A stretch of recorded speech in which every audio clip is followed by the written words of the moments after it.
scheme that we're showing here, you might have some kind of demonstration. So whether it's some kind of craft activity, whether it's some kind of cooking demonstration or something like that, that the area that we have as a storage and equipment could be opened up, and you can orient the seating to have some kind of demonstration in that space as well. In this case, you could have another kind of activity presentation going on in the terrace seating right on the other side of the wall here. The meeting room could still be separate and function as a meeting room. So we've shown a couple of different configurations for how this might function, but the intention is to take the idea of the presentation space, the performance space, and without losing that entirely, doing something that combines it with some of the other functions in the library and addresses what we've heard are some of the desires of the library for providing these kind of programs within the library and really making a focus of that. So it's proposing something that's a little bit different than what you've seen in libraries before, but it's also something that we think is very consistent with where libraries are headed. Now, this takes up, this two-story space will go up through the second floor. We've intentionally located the nonfiction and reference collections on the third floor, totally isolated from all of this activity. So you can imagine that there might be, the idea with this is to generate a certain amount of activity in the library, especially on the lobby space. Okay, so having a third floor that's entirely isolated becomes that quiet environment. It gives you that kind of mix of spaces that you still need in the library. So this is an idea that's kind of grown out of us listening to some conversations that we've had with Anders about this. We met with the department heads this afternoon, and I think generally they were open to it. Julie, Lisa, if you want to add anything to that, but I think generally they were open to the idea. I think that it's an idea that also does put a certain amount of pressure on the staff. I mean, it's the kind of space that, it has to have some kind of activity going on in there to really work well. And, that could be if you have some kind of monthly event that's going on, the space could be taken over for some kind of feature, that takes place during an entire month. It's not something that you have to rearrange every 2 or 3 hours that the library is open. I mean, it's something that you can kind of set up for an event that might take, a week, or something like that. But it gives you a certain amount of flexibility and starts to create a real kind of activity, within the library. That when we hear the desire for having a performance space and that kind of activity, and how do you accommodate that in a library, it's a way of thinking about that a little bit differently and trying to incorporate it more into the daily operations of the library, so it doesn't just become a dead space that is only used, when you have some kind of scheduled event. So it's a very different kind of idea, but we think that one of the things it does well is it starts to address this issue of how do you get multiple use out of the same square footage within the building. So this is, providing space that can function as both meeting room space, it can function as lecture space, as performance space. It can serve a lot of different purposes. So there's a lot of detail to work out with something like this. It's kind of a big idea right now, and before we go much further, we wanted to test it, and see what the library thinks. So. And the department heads, the management team, were all very open to exploring this option further, and really looking at how flexible we can be. It's something that we're very good at and have been forced to do over the last number of years, to be as flexible and to really understand what kinds of different uses there are and what's compatible with what. And this was very interesting to the department heads. They're very, they'd like to see the next iteration, what they can come up with. They gave a lot of feedback on what they liked, what they didn't like, what's missing, a whole bunch of different bits and pieces that I think we can come up with some sort of workable design out of this that really creates a different kind of multi-purpose space, but that is as unique to Plainfield as we are unique among our peers or libraries. And just so everyone understands that when we're looking at this 75,000-ish square foot space, that is a about the same percentage decrease from the initial space needs analysis as we did in the 2009 project. That was about a 25% decrease from the original space need that was identified. This going from the 94 to about 75 is about a 20%, give or take, decrease. So it's on that same order of magnitude that we're looking at to really come up with something that balances cost, size, parking. Because we really know that, you know, we're gonna pay in one way or the other, in dollars, in parking spaces, or in square footage.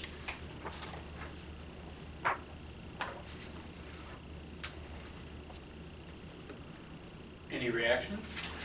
How about Lisa back there in the corner? I think there's a ton of potential. You know, we were skeptical. We were skeptical because we don't want to lose square footage, but we understand that there's no, you know, really no choice in the matter. But that this will allow us some flexibility. And it continues to be almost 3 times the size of the current building, so Yes. don't think it's tiny. Yeah. 3 times Yeah, the it's not size tiny. and light Yeah. coming in on all Yes. sides, on all floors. On all floors, and open, flexible floor plans, which is a huge thing for us and a difference maker among the various concepts. And I know that Graham's chomping at the bit to bring up some of the cost comparisons, et cetera, what he's got for us. Well, we spoke to Eric and we've kind of looked at the renovation program, the 78,000, which equates back to 75,000 square feet ballpark, because it's more inefficient, and a 75,000 new construction. We didn't include all of this though, Don, but that's fine. But in terms of order of magnitude, what we're looking at is the renovation is going to cost more than the new building. And the reason for that is your very aggressive, extensive renovation of this building, the extended construction time, because you have to do the new, move to the new, come back and do this, and then you're doing it in small bits, small sections, and it is very extensive, filling in the floor, aligning the floors, and there's a lot of disruption and a lot of extra cost associated with it. And with all of that built in, you're looking at it being approximately $1 million more in cost. Now these are order of magnitude, so they're just very guideline prices in terms of what we think the situation will be. So when Don and Eric develop plans a little bit more, we'll know how it comes through. But at this stage, it would appear that the renovation, the idea of the renovation and the new would be more expensive than just knocking it down and starting again with a new building. Added to it, you get the efficiency of the new building, whereas you'd be always living with the inefficiency of this building. And we talk about handing on a legacy. What a cost. You would, in terms of if you had this renovation, went with that scheme, the inefficiency associated with that would be passed on to the next generation.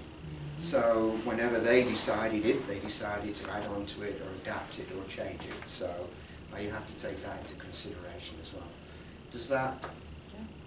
Okay. Well, it seems to me that from people that I likewise have heard from, that one, this has no historical value, this building, in terms of a specific historical sense and going through that and having it determined in that way for the community. That secondly, I don't know that anybody's enamored with the building. I mean, it's nothing so special, and you know, the architect was somebody renowned, whatever. Not historic. I think it truly has been based on, if you have something that functions, you know, don't get rid of it.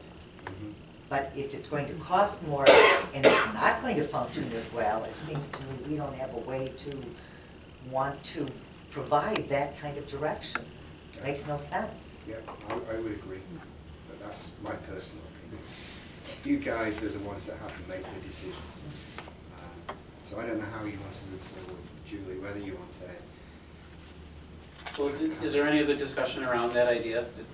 Is there anyone who feels strongly one way or the other that we should continue developing two plans and look at what renovation versus rebuild means? Or do we feel like we have a sense of where we should be headed one way or the other? I had a person just 2 days ago say, why would you tear down a perfectly good building? And I led him to the site, and I said, you need to read about that on that site and what it really will entail. And encouraged him to go to the computer and look this up. And he began to kind of understand what I was saying about, you know, and what you all just explained. So I think it's important for us then to lead people to factual things. One of the things that came up at one of our public meetings was the idea of possibly doing some short informational videos to put up on the website about answers to these kinds of questions, and doing one where I talk to people with these slides and tell them, okay, here's what we found about reusing the existing library, and this is what led to the decision to say no. And we could do that with the decision to stay in the downtown, we could do it with questions about the auditorium itself, etc. But I really think that was a good idea. I'm not sure how we're going to get that accomplished, but I think we'll be working on those. But it was very interesting to have people in our public meetings, in our task force, who come in thinking, well, why would we get rid of the existing building? And then they walk through the presentation And that's the reason with I think you that's and important to get really out. start Right. thinking about this building and the inefficiencies. Because I think the entryway is the perfect example of why this building doesn't work. Because it is no longer up to any ADA standard. Those vestibule doors are too close to the base of the stairs. There is not a big enough area to turn to get to the elevator, and the elevator is not large enough for the building. And just the inefficiency of that space, and the fact that we would have to start with an entryway that would be more efficient. We could not use that space in that way, no matter what we did with the building. I think that's a very good example.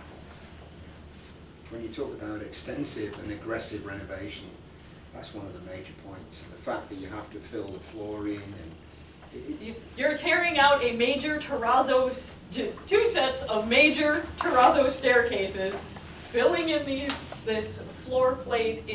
Those are the things that make that heavy renovation so costly. you're not keeping the mechanical plans. All of that is past its sell-by date. So the systems themselves have to be replaced. I mean, you're not really saving hardly anything. That's the essence of and the nature of the renovation. And it's the difference in understanding what a perfectly good building is. Yeah. Yeah, and I think someone mentioned in one of the meetings about having it, let's save this building and use it as the theater. It wouldn't function well in that way Right. either, so unless we use our front steps and people perform outside or. I think Eric answered that question very well, that this would be way too big Yes. for an entertainment area, so it's just not feasible. Yeah. I was just going to say that since my family's been here forever, my grandparents and older parts of my family remember the original library and how mercilessly they tore it down when they built this part of the library. I mean, there wasn't any conversation at all. They just knocked that sucker down. It was rotten and woody, and they basically didn't understand the sentimentality to this building in particular. But I mean, that's from a different perspective for a long time group of people. Yeah, it's sentimental attachment. Yeah, Memories. yeah. Memories. Yeah. I think you're still trying to keep part of this building. That's something we would look into, Yeah. what shape it's in when we tear down the rest of it would be the Well, question. yeah, Kind of, we'd have to do some testing, maybe kind of that's see fine. what's Yeah. there. Well, we have to do quite a bit. I mean, really, if you think about it, there is no longer an entrance Right. to this original building. Right. I Right where believe that it's wall's at? windows now, Yeah. Yeah. so there are no steps in. You know, just part of the expense of remodeling a building, the whole building, is you've got to bring it all, because of the sizes increase, you have to bring it all up to code, all up to energy standards, all these things. So it really is a multiplying effect. Well, if we leave this building in place, we've also got to keep it functioning somehow. We're going to have to put in standalone mechanical systems, plumbing and things like that, you know, That don't exist now. moved outside of the building the last time through. So we've talked about trying to keep a portion of it or something as a site wall or something like that. Yeah, this wall right here with a nice plaque Right. commemorating the history of Plainfield and some But trees. we've talked about, and we've gotten feedback from the public, that one of the things that they are interested in is some green space. This actually, being the strange, I mean, if you look back at Yeah. the site map, It's a little pocket you know, park this is kind the of little size. south dip Mhm. that comes down out of alignment with the rest of the property line. Might it be that green space that we're looking for, which then further opens up the view to Lockport Street and to the rest of downtown, Yeah. kind of frames everything against the building? Oh, yeah, and then we're on a green space that's right on the sidewalk, right on downtown for the summertime, If and we we're not wanted to do- we're not overpowering our neighbors anymore, this whole, Right. they have their whole space Yeah. back. But an outside performance space, an outside story time space, there are all sorts of other ways to use this corner that would still honor the heritage of the library, but not necessarily preserve a building that it might cost a sizable amount to bring up to usability. I mean, it's a whole separate staffing issue as well. I think that would be an interesting thing, that if we could have like actual numbers, if we like tried to maintain this. I know that when we Yeah, start as knocking we down get to stuff, but if we could have like actual, just say like, this is how much it's going to cost you to save this memory. I feel like a lot of people would be like, oh, Or not. $1 million a year, that's a lot of money that we You know, don't. it's not just the cost of the construction, I think your operating Operating, expenses, Yeah, Yeah. you know, go high as well. But I mean, to keep this building would cost you in the region of $1 million, plus your operating costs per year, plus the inefficiency associated. How much is the sentiment worth? yeah, and I Yeah, think that's having really some big. like, some, Yeah. not rock solid numbers, but some decent numbers to say, like, when somebody says that question, you can say, yeah, it's also gonna cost us this much, and we have to staff it full time, and this is how much it's gonna cost for them to be here.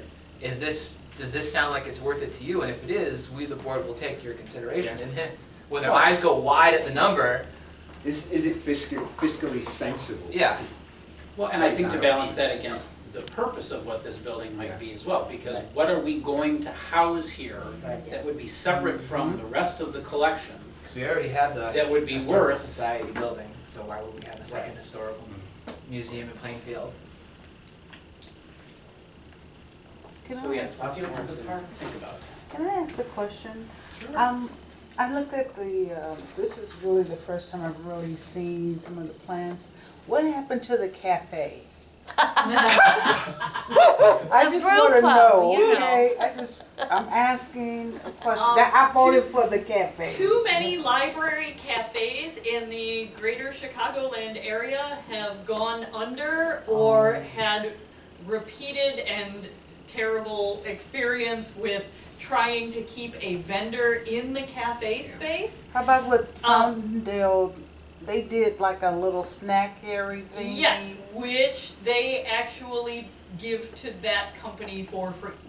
Oh, So- That's, okay. One of the- that's the, Again, so- Everyone loves the idea of this. I know, When we we were did, doing coffee Palmdale, they and- wanted to do it. Yeah. And we said if you could really make money there, Starbucks would have one, right on the Yes. corner there. And they said they knew that, but the library essentially was an amenity they wanted, so they paid to build it.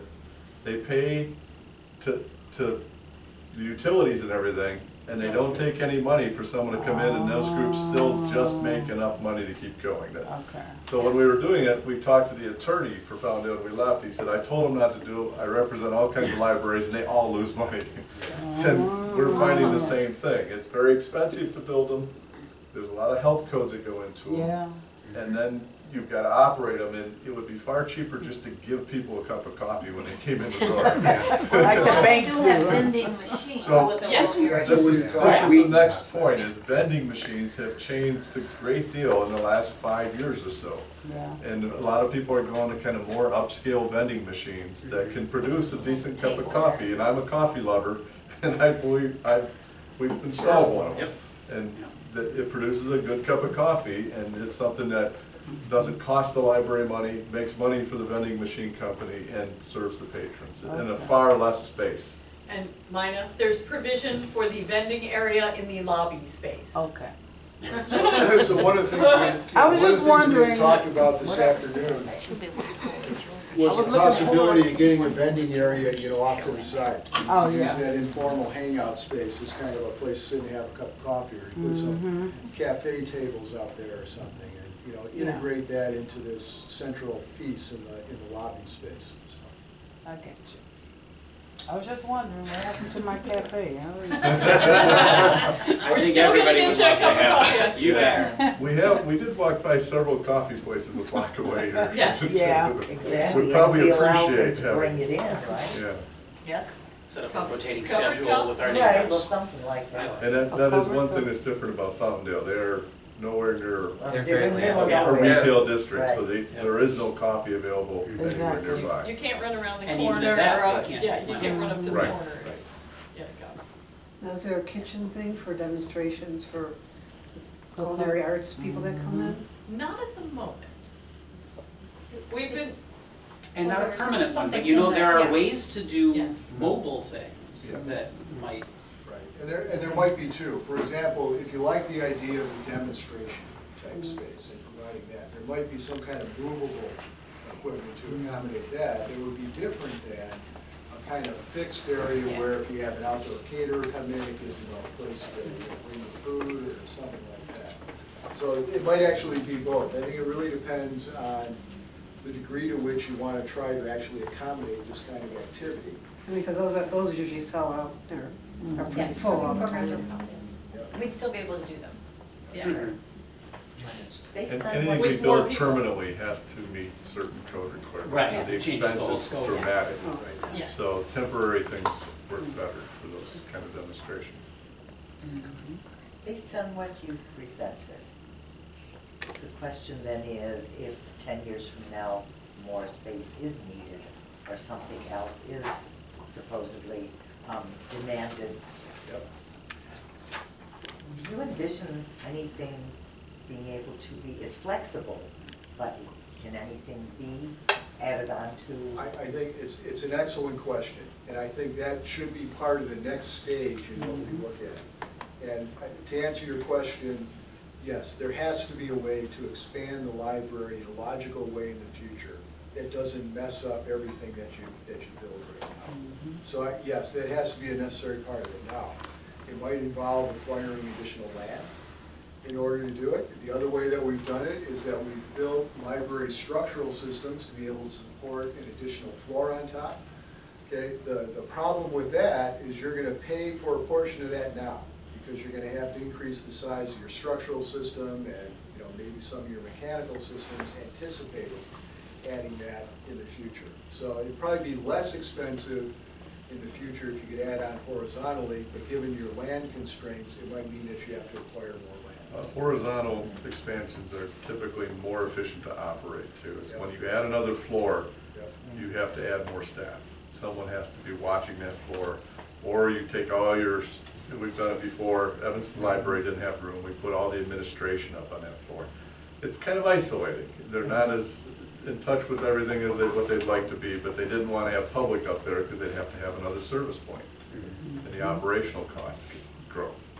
Well, I even see the possibility that at some point, if this is going to be more for meetings and programs, and like an auditorium possibility, that might be available more if indeed there may be other kinds of possibilities for other auditorium possibilities somewhere in the community, or, in other words, I think it can An be. additional location?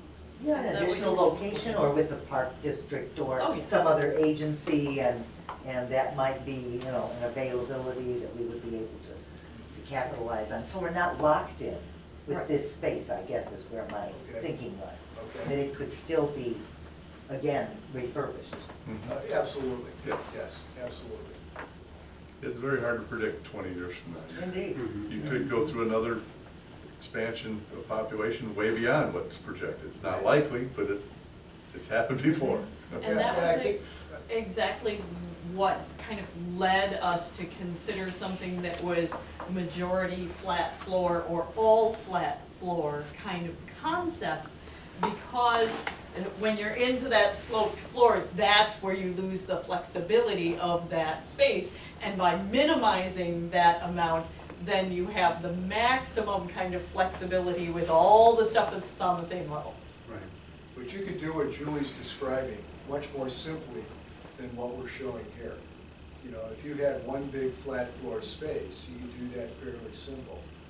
We're proposing something here, and I want to be clear, we're not trying to sell you on this idea and tell you that you should do this. I think this is, from our point of view, a method of problem solving based on kind of what we've heard some of the concerns are. And, you know, if this doesn't ring true, if this doesn't seem like a feasible solution for whatever reason, we'll move on and we'll do something else. But, you know, so I think there are a couple of issues maybe to think about. One is the degree of flexibility that's built into this idea and the kind of multi-purpose use of it. Is that something that seems worth doing? And then the second component of that, I think, is, if so, is this something that is worthy of making a kind of prominent feature in the library? You know, so people come in and they kind of understand that, okay, this is a library that's about these kind of activities and these kind of programs. And, you know, it's different than walking into a library and being faced by the latest novels, you know, or something like that.